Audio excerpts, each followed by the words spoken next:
Salam sejahtera untuk kita semua.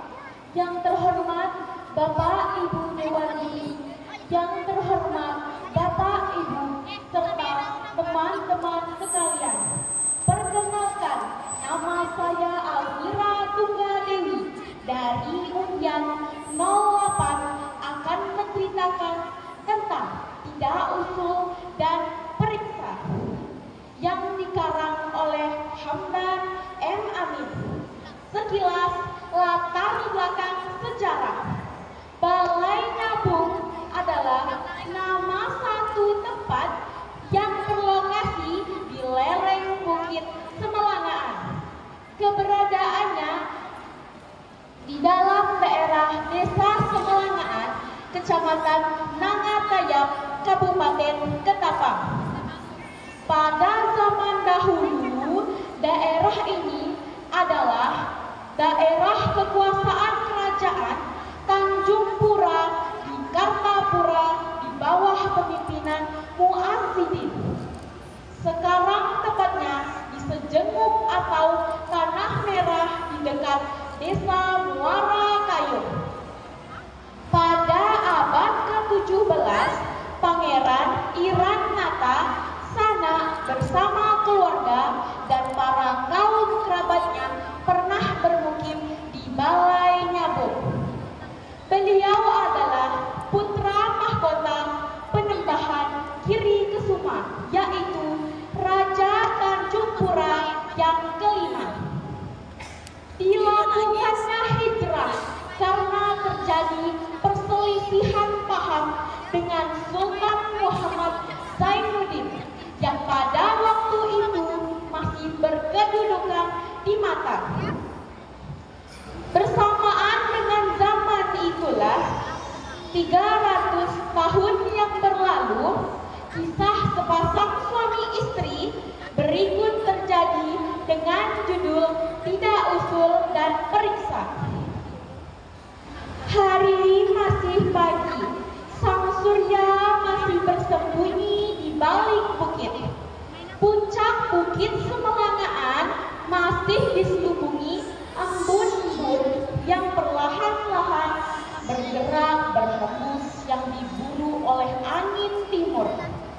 Dari kejauhan tampak asap api mengepul dari bumbung sebuah pondok ladang. Keberadaannya di atas lantai di lereng bukit. Tempatnya bernama Balai Nyabung.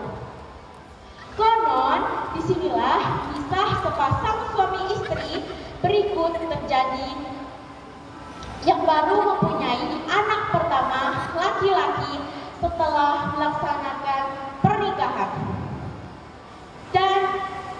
Dan di nama sang suami, Munau nama sang istri, si kecil bernama Donda.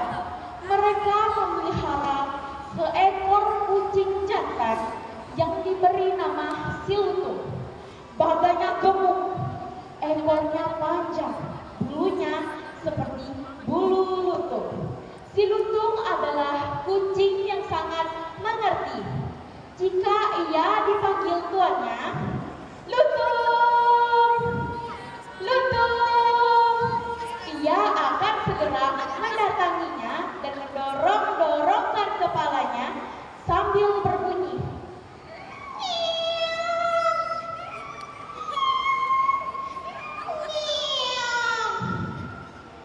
Pada pagi hari yang dingin, Danding segera pergi ke ladang untuk mengambil kayu-kayu yang tidak harus terbakar. Memang ia harus mempersiapkan kebersihan tanah garapannya karena hari esok keluarganya akan bergotong royong menugal menanam padi miliknya. Sementara Munau sedang memanak nasi untuk makan siang nanti sambil merawat Donda, memandikan Donda, memberinya makan dan menidurkan Donda. Sembari ia menidurkan Donda, ia pun berpikir bagaimana lazimnya umak-umak di zaman itu. Kata umak Muha dalam bahasa Indonesia yang berarti ilmu. Munau pun kembali berpikir.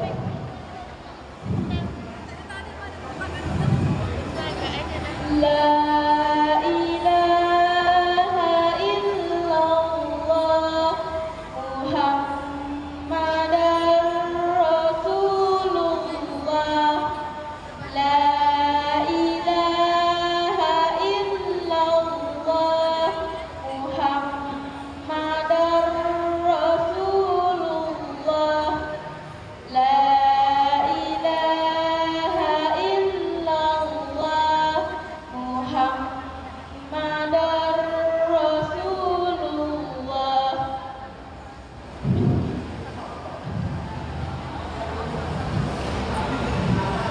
Begitu seterusnya sehingga Dondang pun tertidur lelap. Kemudian si Lutung pun tiba-tiba berbaring di samping ayunan Dondang.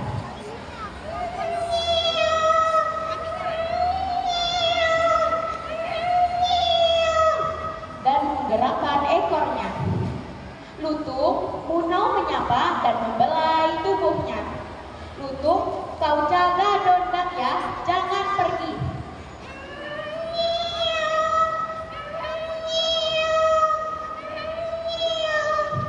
Lutung menjawab.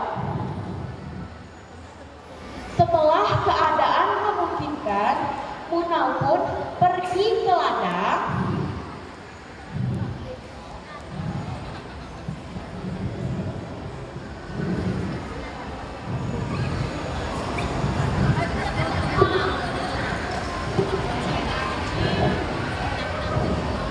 Dan mengambil sebilah palang.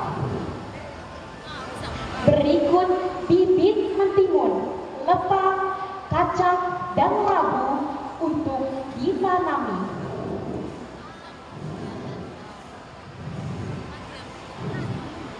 Setelah keadaan memungkinkan, ia pun meninggalkan Lutung dan Dondang tidak jauh dari perladangan.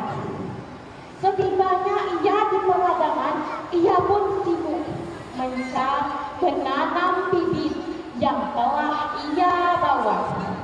Ke sana, kemari, ia mencari tanah yang hangus terbakar untuk ditanaminya.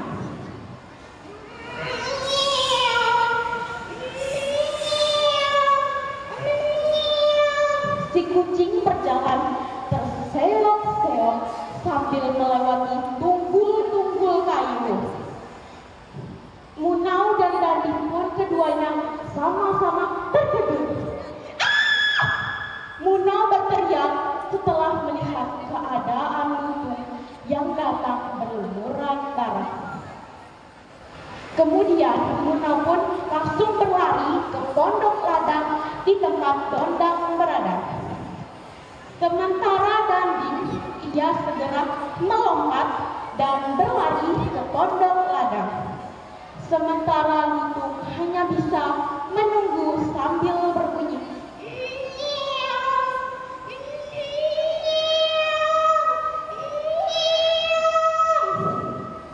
Setibanya Danding di dekat Lutung, dengan nada marah dan kesal, ia berkata, "Dasar kau Lutung, sia-sia aku beri kau makan selama ini.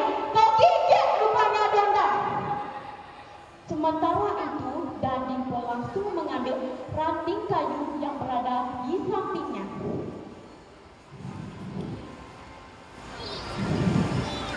Dengan nada marah dan kesal, ia berkata, "Pergi kau Lutung, pergi, jangan pernah kembali lagi." Sambil mengibaskan ranting kayu yang berada di tangannya. Setibanya ia di pondok ladang, ia pun terkejut ketika melihat ada seekor bangkai ular tebing serimbangan yang berhamburan darah di samping ayunan Dondang. Di situ tampak bekas cakaran dan gigitan si Lutung. Munau dan Danding pun mengetahui bahwa sepeninggalnya tadi terjadi pertarungan sengit antara si Lutung dan si Ular Tegung dan berakhir kemenangan di si Lutung. Sesungguhnya Lutung adalah pahlawan yang telah mempertaruhkan jiwa, raga, dan nyawanya demi anak sulungnya Dondang. Munau dan Daning pun sama-sama menyesali perbuatannya dan perkataannya terhadap si Lutung. Akibatnya, si Lutung tidak akan pernah kembali lagi untuk selama-lamanya. Dengan suara lirih terputus-putus, Munau berkata, "Itulah perbuatan ayahnya, tidak usul dan periksa." Nah, kawan-kawan, jadi amanat dari kita tersebut adalah kita sebagai manusia harus lebih teliti dan jangan gegabah. Dalam arti kata, kita sebagai manusia tidak boleh mengambil keputusan sendiri tanpa dilihat atau mendengar bukti yang sebenarnya. Pepatah Melayu mengatakan, sesal dahulu pendapatan, sesal kemudian tidak berguna. Kawan-kawan, semoga cerita ini dapat bermanfaat bagi kawan-kawan semua. Sakit demam sejak kemarin, jika lemas itu bahaya. Terima kasih para hadirin yang telah berkenan mendengarkan cerita saya. Akhir